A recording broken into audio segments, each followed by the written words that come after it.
Hello, hello, hello, and welcome to the Halloween edition of the Cyber Room 404 for Cyber House Party. I'm your host, Stuart Coulson. I'm sorry, I'm going to have to stop this. I am melting. Anybody at all who thinks that hackers sit all day in hoodies, oh, this is way too hot. One moment while we return to normality. That's so much better without a hoodie on. I don't know how these hackers do it. Maybe they've got an IQ of 195 and know how to do that. Ooh, topical. So, I am the host, Stuart Coulson of Cyber Room 404. The aim of this little Quizlet is we will get some titans of industry and some people you've never heard of, like Sean Atkinson, who will come to us with their grand ideas, these amazing thoughts that come through their heads that they would like to either rescue, because they're really good ideas, like any of them have happened in cyber, and some really bad stuff that they would like to have thrown into Cyber Room 404. The format will be as follows. I will introduce the videos, we will then watch them, and then we will tear them apart. Or as you know them, a Zoom meeting. So, on with the show. Who's going to succeed? Who's going to fail? Which of these titans, the giants, and the diminutives, Sean, of cyber? Who will win in charming and cussing their way in my general direction? And who will fail flat on their face and end up with themselves in room Cyber 404? Next up is T. Patel of Iron Oak Security, talking about something which I think we all love in our industry, compliance standards. This could be interesting. What makes me mad about this industry is we have so many standards, frameworks, and regulations on cybersecurity. It's just crazy, you know. So we spend years as a CISO to implement, for example, ISO and PCI standard, and we get the accreditation, etc. Now all of a sudden another one pops up, and you know the board actually hires a big consultancy firm to do a security and maturity assessment on the NIST standard. So it's just crazy. So I think, you know, as an industry, we need to just basically work together to actually define a single standard that covers everything and all these frameworks, etc., and put it in. So I think that's the most important thing for us to do. So that is my rant, and let's do something about it. Thanks. Oh, thanks for that video, T. Patel. Brilliant, brilliant, brilliant. Loved it, loved it, loved it. A single standard for all cybersecurity. No more ISO 27, no more NIST compliances. Brilliant idea.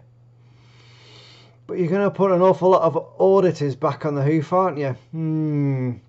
I think for the sake of our auditors out there, who, let's face it, might be auditing some of us soon, I think I'm going to put you in Cyber Room 404 and bin that idea. Great idea, I have to say, but come on. We're all going to be audited this month, so going to have to get rid of that one. But thanks anyway, T. Loved it. So the video you're about to see is Channy Sims of Meta Defense Labs talking about cyber hygiene, which is quite apt during coronavirus. Wash your hands, wear a mask, stay safe. Hi, my name is Channy Sims and I'm the Managing Director for Meta Defense Labs. I have many rants I go on about on social media, but today I have chosen one topic to rant about. So that's about cyber hygiene. I think that a lot of the data breaches happen because people don't follow the basic hygiene when it comes to cybersecurity. And all I'm asking is that think about what is going to kill your business tomorrow.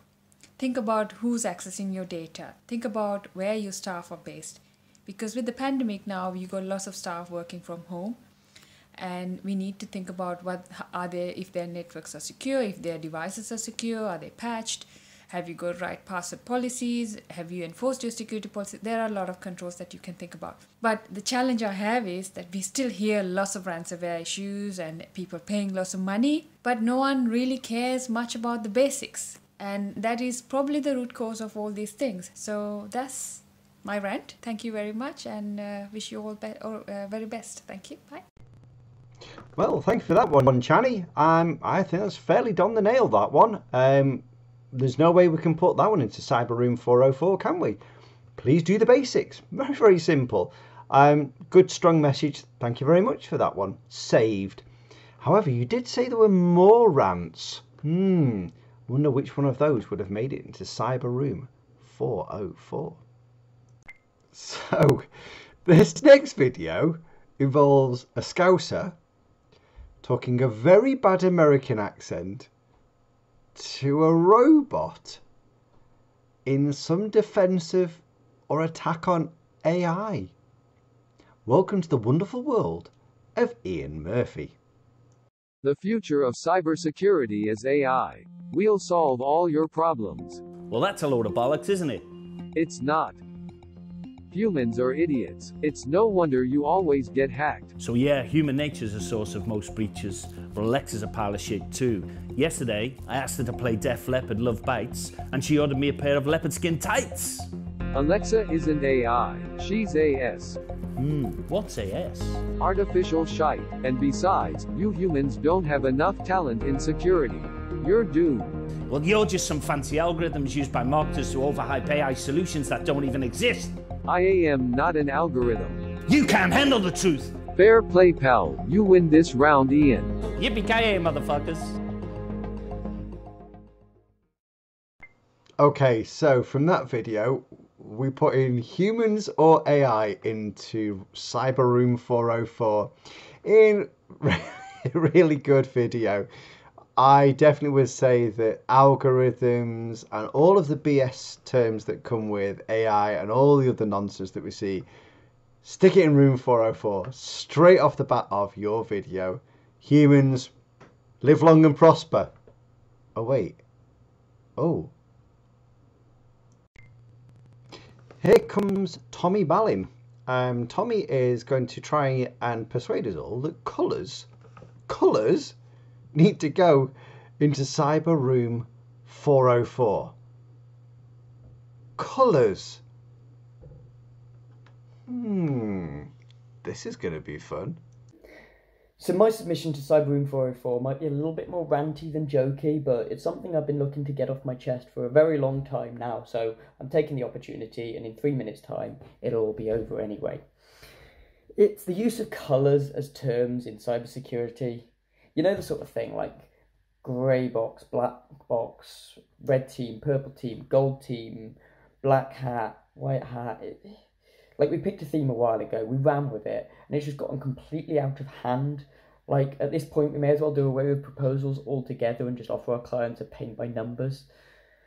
We all know these words, we're all familiar with them, but we fundamentally disagree on what they mean, and it drives me completely mental. Like, some companies will offer a red team assessment with purple teaming, and what they really mean is just a debrief at the end. Other companies will tell you that they're performing full black box web application assessments, and then when it comes down to it, they don't even get basic low privilege user credentials. We're not just talking a little jargon here to make somebody stand out. We're talking about two people who offer fundamentally different services with identical titles. It's like going to Sainsbury's and buying a Cornetto, popping across the road to Tesco and buying one from there too. You come outside, you look down, and what have you got in your hand? You've got a Calippo and a Twister. It's just not the same thing.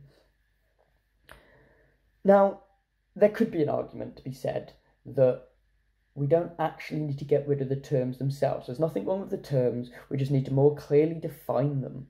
But at least having them makes things feel a little bit more relatable.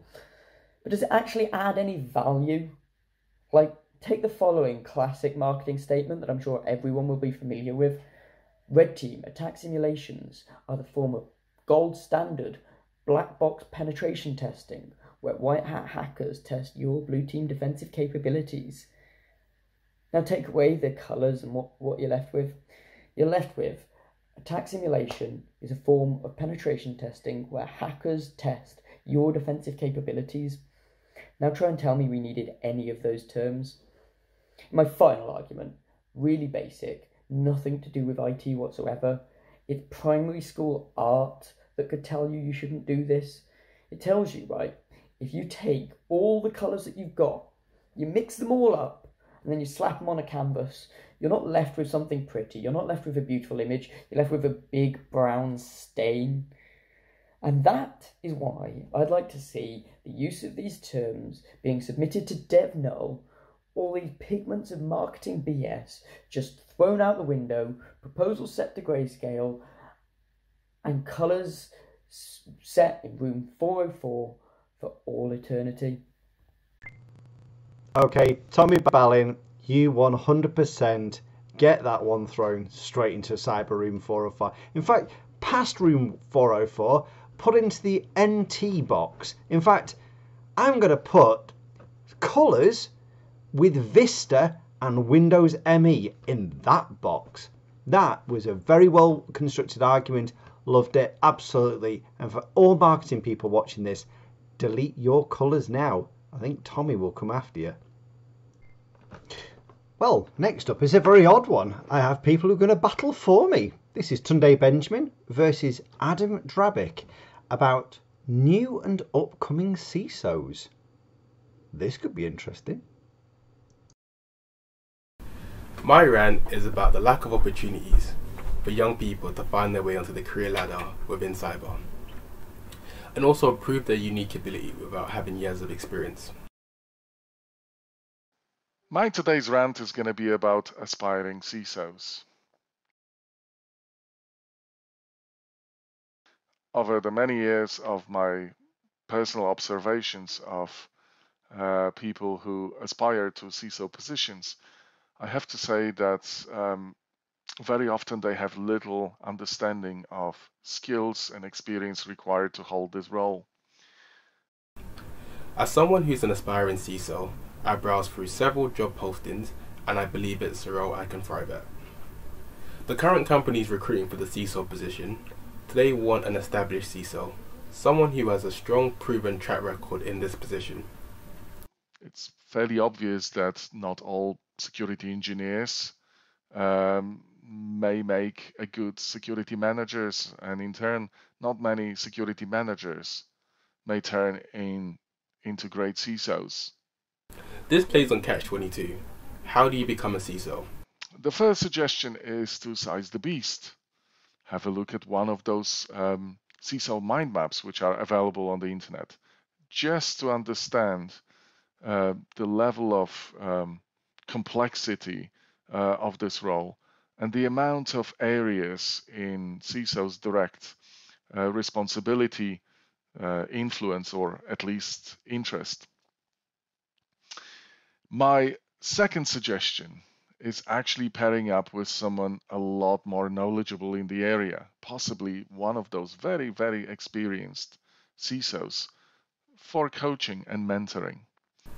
I believe the young, upcoming, or if you like, new breed of CISOs will be much tech savvy and be able to offer new ideas or a new way of approaching things.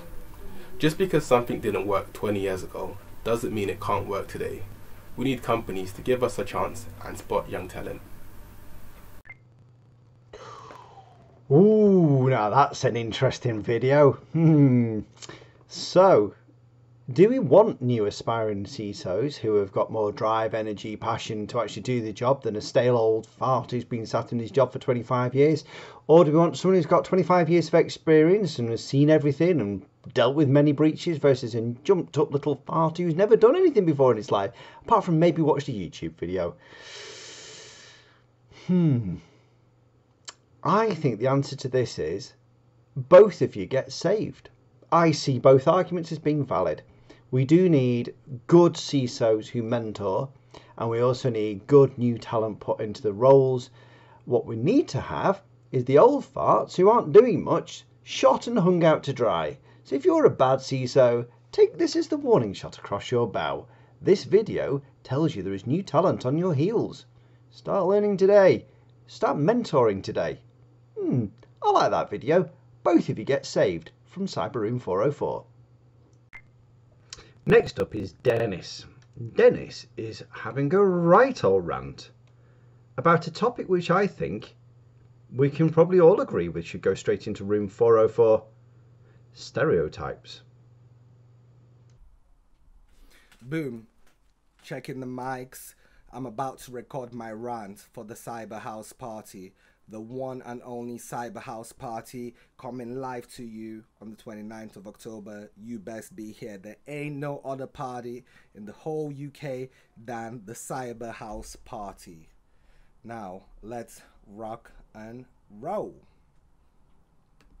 Hi everyone, I'm here to record my rants. I'm here to complain about things that I don't like. Certain things in this industry would just really wind me up. People have already come here before me. They've complained, they've laid their case. Well, I'm here to complain about stereotypes. I hate stereotypes. People go for jobs, they get told, oh, you're way too technical for the role. Oh, you don't have enough business acumen. Where do you land? How do you tell someone where they can land? How can you help them? How can you be a differentiator? Don't look at someone because they're too young, they're too old, or the wrong skin tone. Give people opportunities, encourage people to come into the industry. Give us love, just like the love you're receiving in the Cyber House Party. Please do not stereotype. One thought I would like to leave you all with is the fact that we are all human. I'm like you, you're like me. Goodbye. And there we have a fantastic argument there from Dennis to a thing which is a pet hate of mine also. Stereotypes straight into room 405. In fact, there is a special hell for stereotypes, and for those who are a bit more adept with their web codes, room 451 is for stereotypes. Go look it up. Robert, with your perimeter defense? Really? Cyber room 404 might have room for that one. Or maybe not. Let's see, shall we? My submission this evening is perimeter defense, or more to the point, traditional firewalls, that horrible little VPN security model that most companies are still using. Why do I take offence to this? Well, I do take particular offence to this. It assumes that we can establish a strong perimeter, that you can trust all activities within the network, which is absolutely nonsense. You have bad actors, bad internal actors. You have people who don't understand security, and whilst not necessarily bad actors, or incompetent. And you have the whole movement of the digital estate, which typically consists of services, endpoints, managed by now public cloud providers, devices, owned by employees, partners and customers, and web-enabled smart devices. It's the perimeter defense was you're just never built to protect this more. It's cumbersome and expensive, just too vulnerable. So we can no longer assume there are any threat-free environments, which is sort of quite depressing, really. Especially considering that engineers are still running about claiming that it's okay, the firewall will stop it. Yeah. I don't think I've got anything else to say apart from yeah, I beg you, Mr. Coulson, to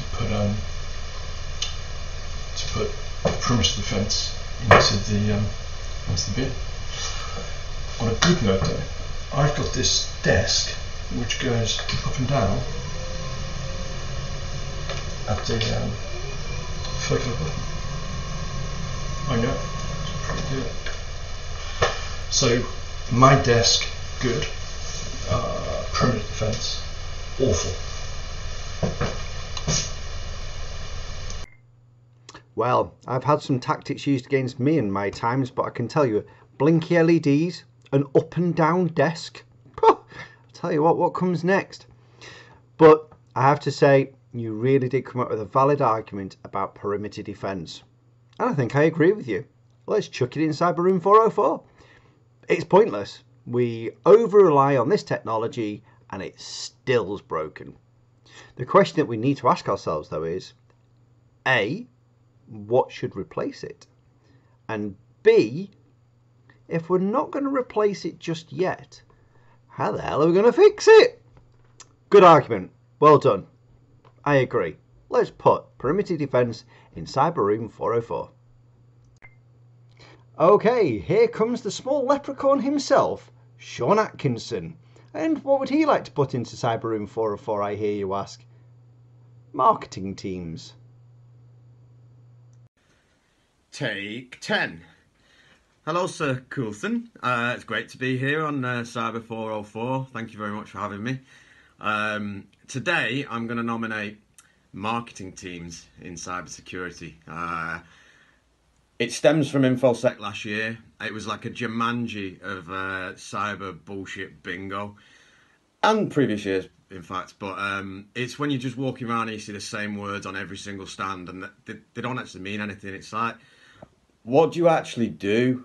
Like, what is it that your product solves? What problems are you solving? Because at the moment, all I can see is every word that's on everyone else's stand. So let's take the prime example, artificial intelligence. As much as I'd like to think as a concept it's a brilliant, brilliant forward idea, until a robot builds a robot without any human interference, then that's not really that artificial, is it? So that's the first one. The biggest one I saw that actually hurt my head more than anything else was a big banner that said, "Beyond next generation cybersecurity." Cybersecurity is quite a broad term, but beyond next generation, that's what hurt me.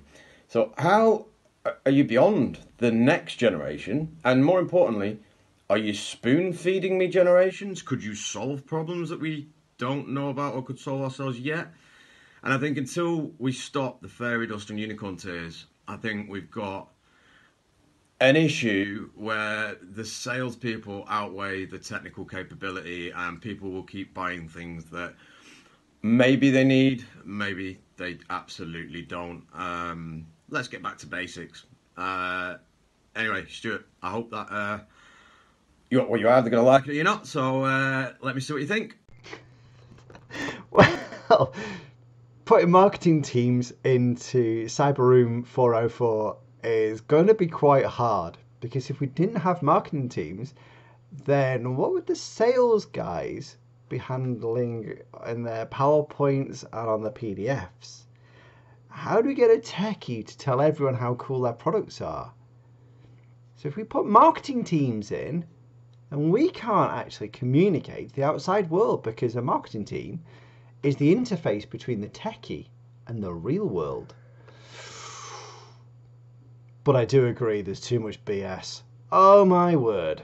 So maybe what we need to do is save marketing departments. But let's just have a really good, strong conversation with them and point out the errors of their ways from our PDFs, PowerPoints, and then god-awful Prezzies. Who's using Prezi these days? Please stop. And here's Christine Smoley. Now she's going to put something very unusual into Cyber Room 404. A human?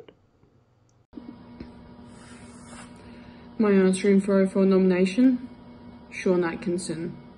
Getting in touch 24 hours before deadline when he wants a video.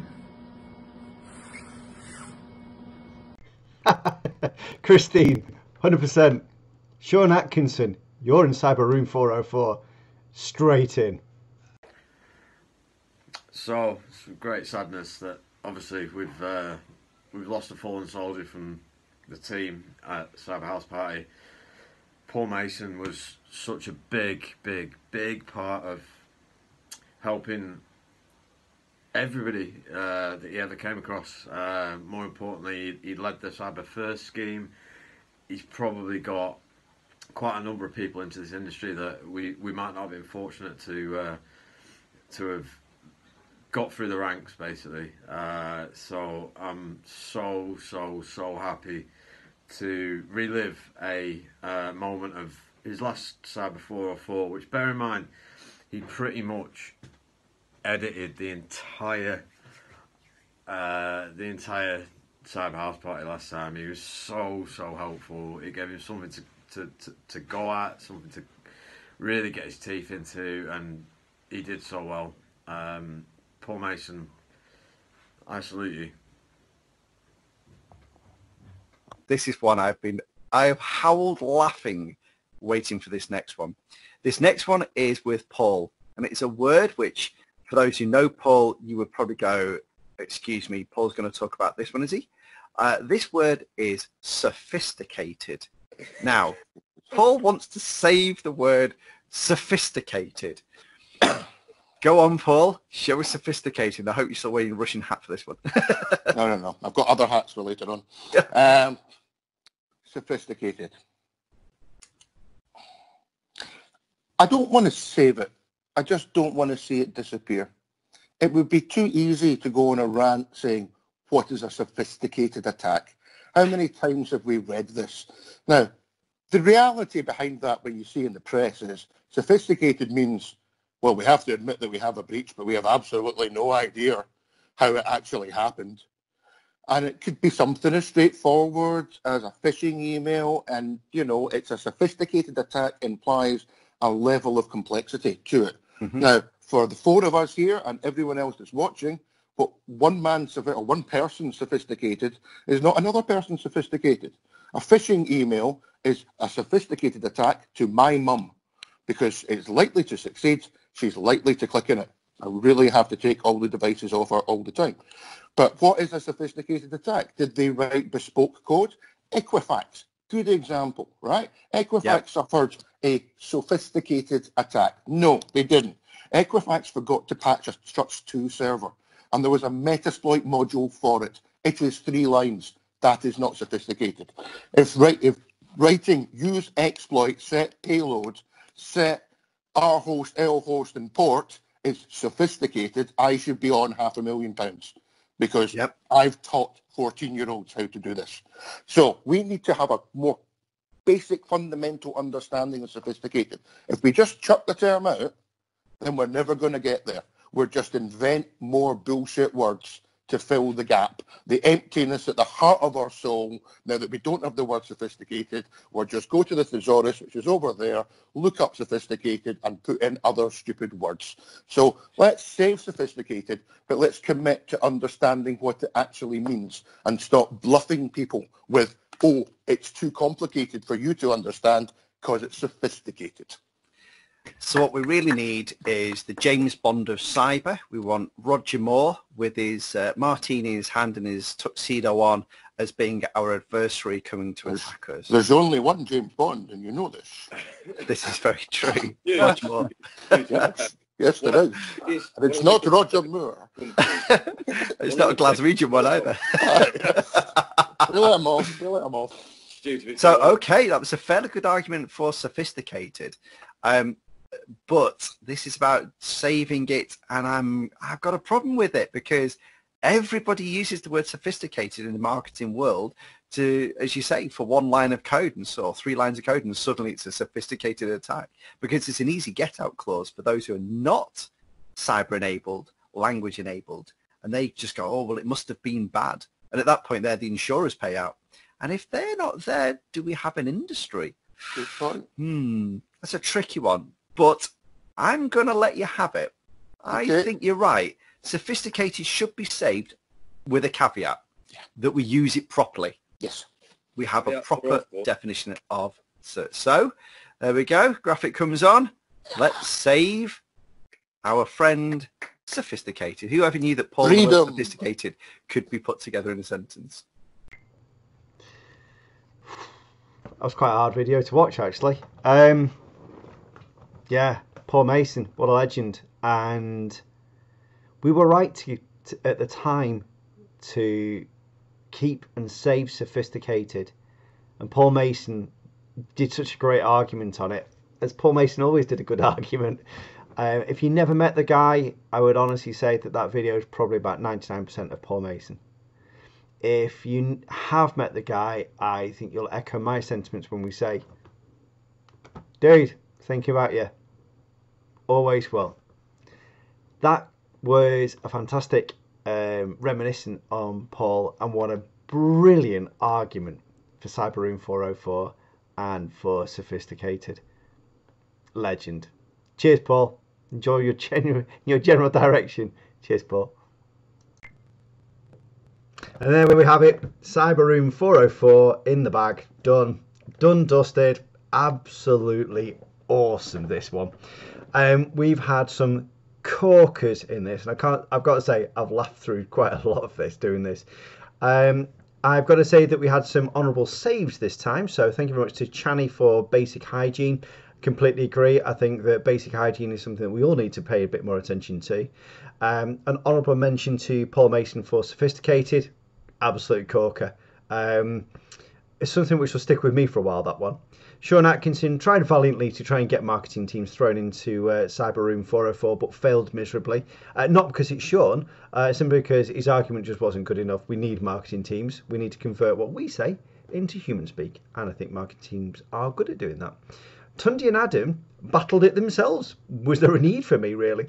I think so, because I like to save CISOs. I think we have a role for current CISOs to do better and new CISOs to come through the ranks. However, in Cyber Room 404, we got a little bit more crowded this time because there's quite a few we got rid of. Poor old Sean is sat in his little Cyber Room 404 on his own, trying to find his copy of Windows CE somewhere, no doubt, and meanwhile a robot is talking away in its AI language at him. Maybe he sat behind its perimeter defense and it's holding its red or green or purple version of its single standard of cybersecurity. However, we also went one stage further with Room 451 this time, with stereotypes courtesy of Dennis. It's a slight advert. If you want to be in Cyber Room 404 yourself, not actually in the room, I mean actually participate in this, please feel free to get your eyes and ears ready for the next one of these great cyber house parties. And dust off your arguments. We have obviously seen an awful lot about marketing BS, and if you work in an organisation which has that as a problem, go do some work on it. Feel free to show this video to them. But what else bugs you? What else really, really riles you and gets you on a good rant? Throw them into Cyber Room 404. I'll be glad to arbitrate that decision for you. However, there are some people who've got stuff that they know should go into Cyber 404, but need to save them. So, it's up to you. Go away, find your really cool little rants, start practicing them, and then when we're ready for the next Cyber House party, get yourself to come along and be a participant on Cyber Room 404. I've been your host, Stuart Coulson. This has been awesome. Thanks very much, everyone. Take care.